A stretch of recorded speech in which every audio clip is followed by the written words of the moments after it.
Hello and welcome to Spectrum Television News at 12. I am Uyai Anekan. Let's take a look at the headlines.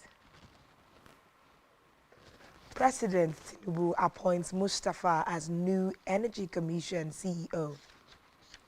Federal government assures complete eradication of polio by 2026 as World Polio Day is marked today. Plus, IDF says Israeli strikes killed dozens of Hamas commanders and gunmen. We will bring you details of these stories and more in a moment.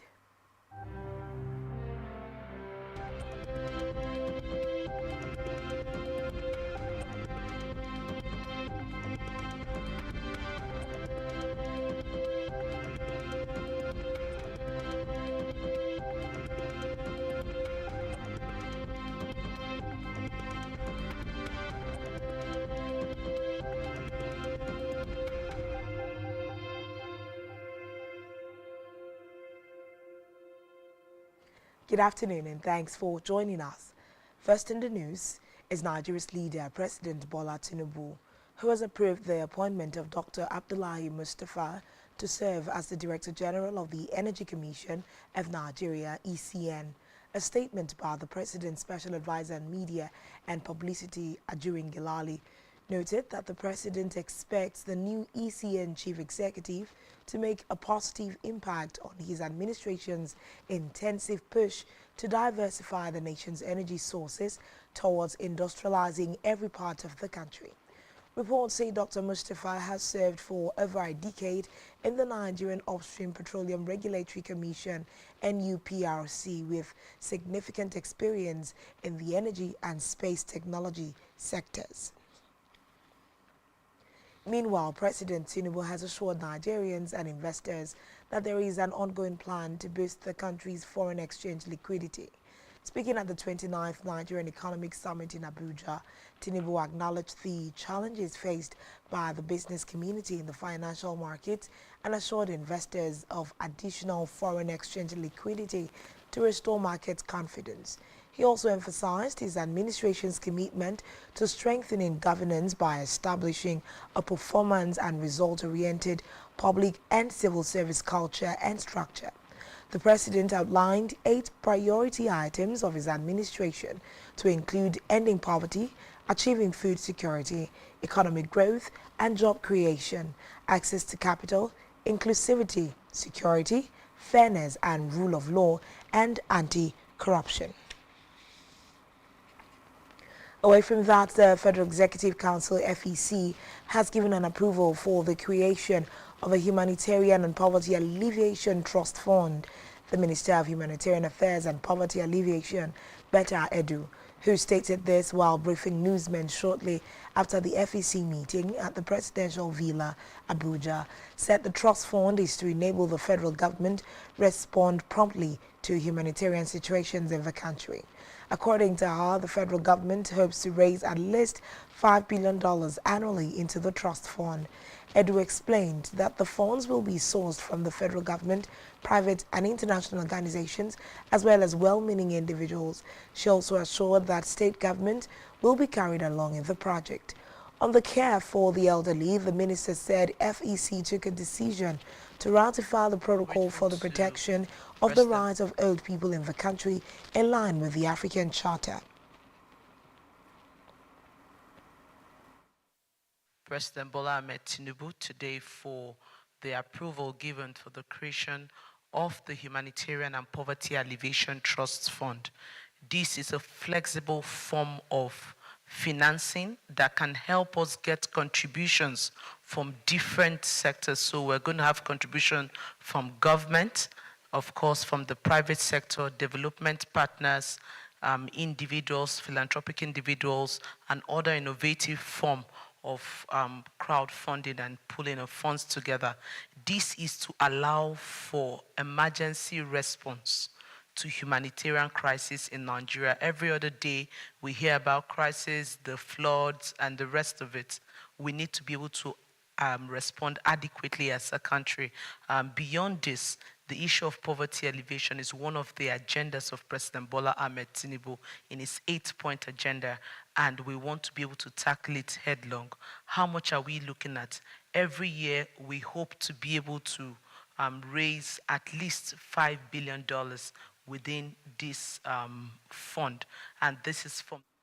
Meanwhile, the Federal Executive Council has approved the application for a $3.45 billion loan to finance 5 items which include projects in the power sector, renewable energy, state resource mobilization program, adolescent girls initiative for learning and empowerment, and women's empowerment project.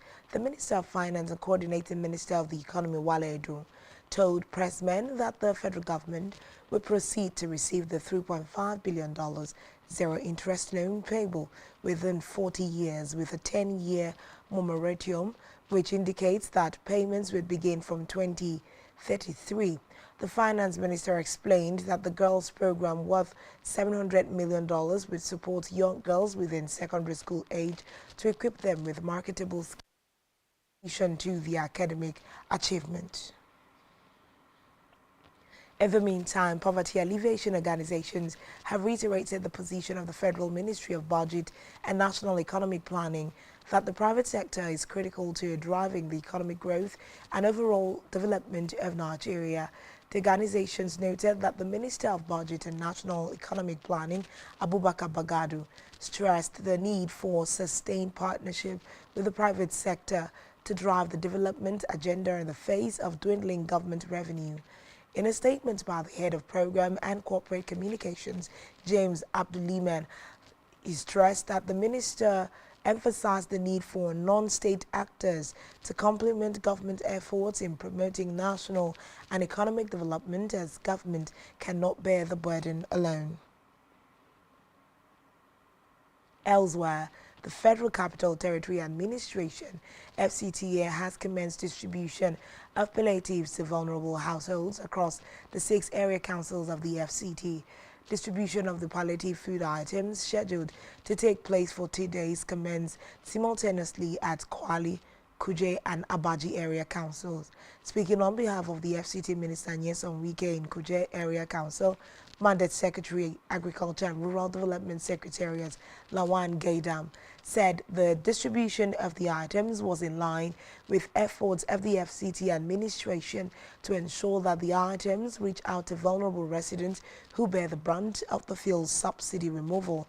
Meanwhile, at Kwali, Secretary Area Council Services Secretary Beatrice Garki explained that the exercise was part of the FCT's distribution of palliatives to vulnerable residents, adding that each area council would get not less than 1,640 bags of rice and maize. In a separate development, the Attorney General of the Federation and Minister of Justice AGF Lateef Fagbemi has said that the victory secured by Nigeria in the Process and Industrial Development PNID Limited litigation should serve as a pointer to others who might be nursing or nurturing any plan to swindle the country. The AGF also said the judgment by Justice Robin John of the United Kingdom Commercial Court has vindicated the Nigerian government. According to him, the country's victory brings to an end the legal battle which has been ongoing since 2017, when Nigeria was ordered to pay $6.6 billion to PNID with interest starting from May 2013. He added that before the verdict, the interest fixed at 7%, $1 million daily, had accumulated to over $11 billion. In another development, the federal government has received 108 Nigerian migrants stranded in Niger Republic. This is contained in a statement by the Southwest Zonal Coordinator, National Commission for Refugees, Migrants and Internally Displaced Persons, Alexander Oturu, today in Abuja. The Commission noted that the Nigerians include 32 males, 29 females, 44 children and 3 infants. Oturu added that the return of the migrants was facilitated by the Nigerian mission in Niamey and the International Organization for Migration, IOM. Moving now to Africa, where the United States has ended assistance to Gabon over its August 30 coup, but said it was ready to provide aid in return for concrete progress towards democracy. The United States, which had already paused assistance after the military takeover, said it had formally determined that a coup took place, which under U.S. law requires an end to non-humanitarian aid. The State Department spokesman, Matthew Miller, in a statement noted that humanitarian aid will resume alongside concrete actions by the transitional government toward establishing democratic rule. Still in Africa, at least 40 people have reportedly drowned after a passenger boat capsized in Western Democratic Republic of Congo, a week after at least 47 others died in a similar incident. Reports say the wooden riverboat, known as a whaler, was carrying passengers and goods when it capsized into the Lulonga River near Boyeka village in the Equator province. According to the reports, the passengers, mostly traders, were returning from a local market crossing to Bandaka, the province's capital. On the foreign scene, the Israel Defense Forces IDF have said that it had bombed more than 400 terror targets, killing several Hamas commanders and numerous operatives in the past day. The IDF said it had also struck dozens of Hamas gunmen preparing to fire rockets or carry out terror attacks and killed the deputy commanders of 3 Hamas battalions. Reports say the IDF has been bombing Gaza relentlessly since Hamas launched a brutal surprise attack against Israel on October 7, killing more than 1,400 people and seizing more than 200 hostages. Still on the foreign scene, Israel has confirmed that 2 elderly women, Nurit Cooper and Yvette Lefis, has been released by Hamas, but their husbands are still being held. Meanwhile, Lefis' daughter says she remains focused on securing the release of her father and other hostages who remain in Gaza. Reports say the release brings the total number of hostages freed by Hamas to 4, as 2 American Israelis, mother and daughter, Judith and Natalie Reynan, were also released from captivity.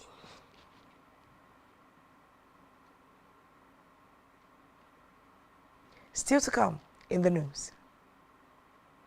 Tottenham Hotspur defeats Fulham to return to top Premier League. Stay with us for details and more after the break.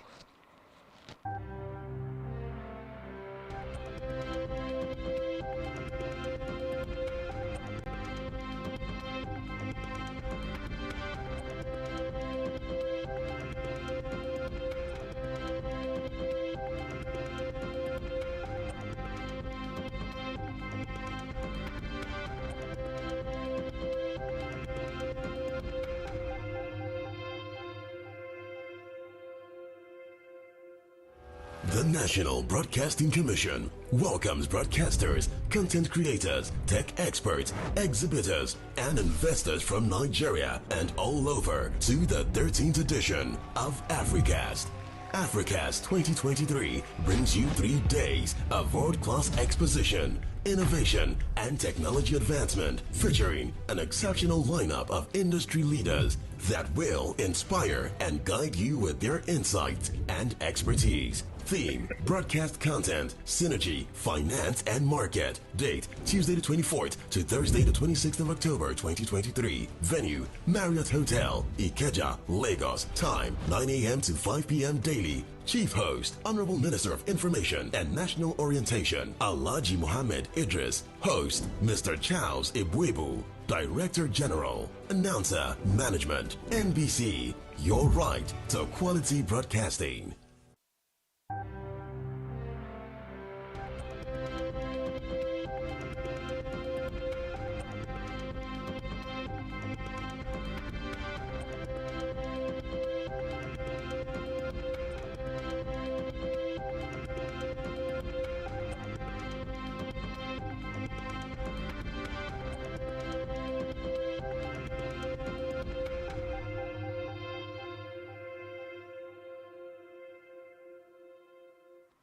Thanks for staying tuned, and now to the rest of the news stories.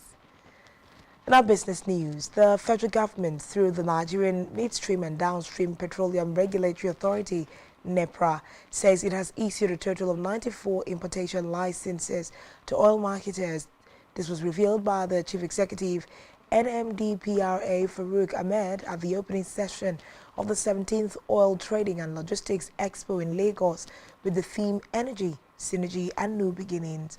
While delivering the keynote address, Ahmed explained that the issuance of the permit was for wholesale suppliers to import premium motor spirit PMS into the country after removal of subsidies by President Bola Tinubu.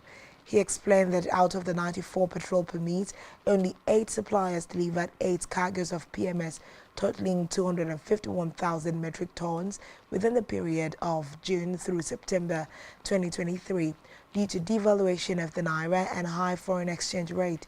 He, however, said the federal government was hopeful that the necessary efforts being taken to improve the stability of harmonized forex market would support the importation of petrol by more oil marketing companies alongside the Nigerian National Petroleum Company Limited. Still in business, the National Bureau of Statistics (NBS) says Lagos, Rivers and the FCT led as the total internally generated revenue IGR of state in the country marginally rose to 1.93 trillion naira in 2022. Data from the NBS revealed that the states could only raise their IGR by 1.57% from the 1.89 trillion naira they recorded in 2021. The NBS disclosed that 2022 IGR figures for the state had 2 major revenue sources, namely taxes and ministries, departments and agencies revenue. It noted that the taxes subcategory recorded in the period included pay as you earn, direct assessment, road taxes, stamp duties, capital gain tax, withholding taxes, and local government area revenues. On our health news, the federal government has assured that the World Health Organization (WHO) and other partners have targeted 2026 as a year to end polio globally.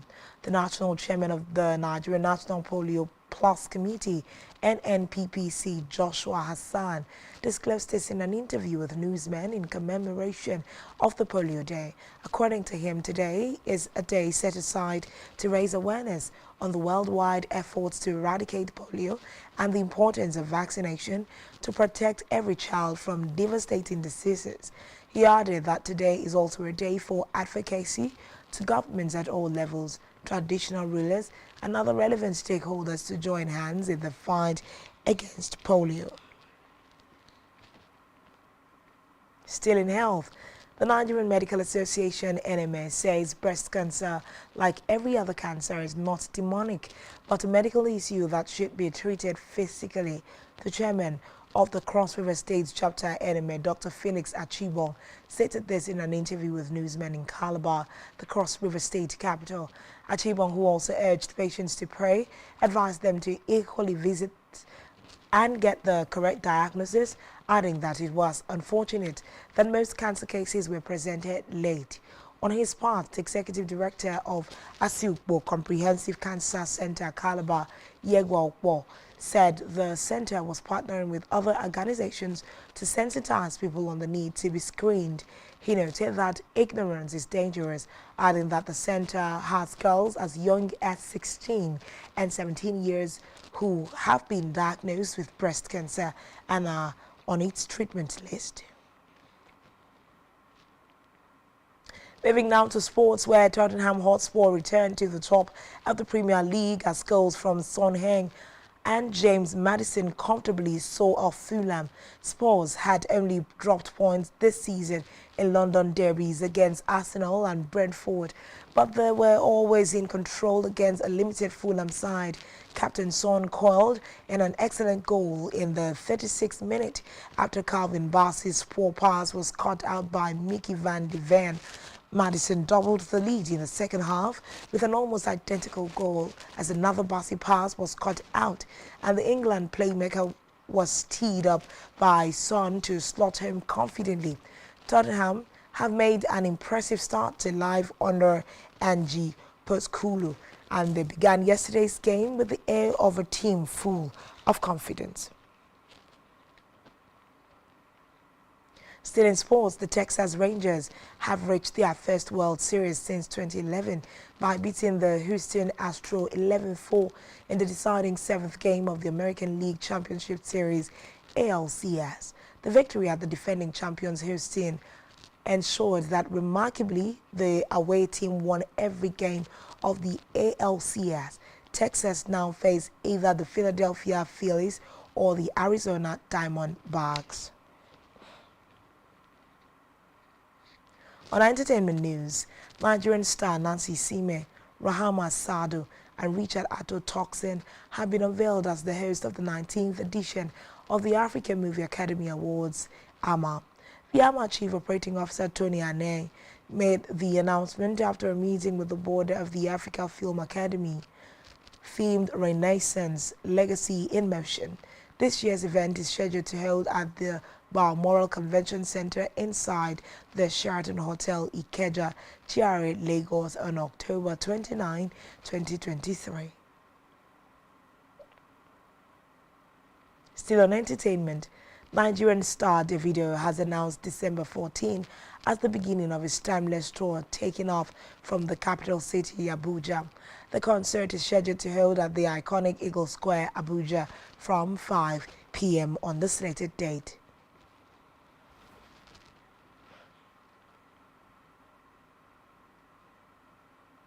And that's all we have for you at this time. Do well to follow us on social media. Subscribe to our YouTube channel, all of which you can find on our website, spectrumtv.ng. You have been watching Spectrum Television News at 12. I am Uyai Anyek, and thanks for watching, and enjoy the rest of your day. Good afternoon.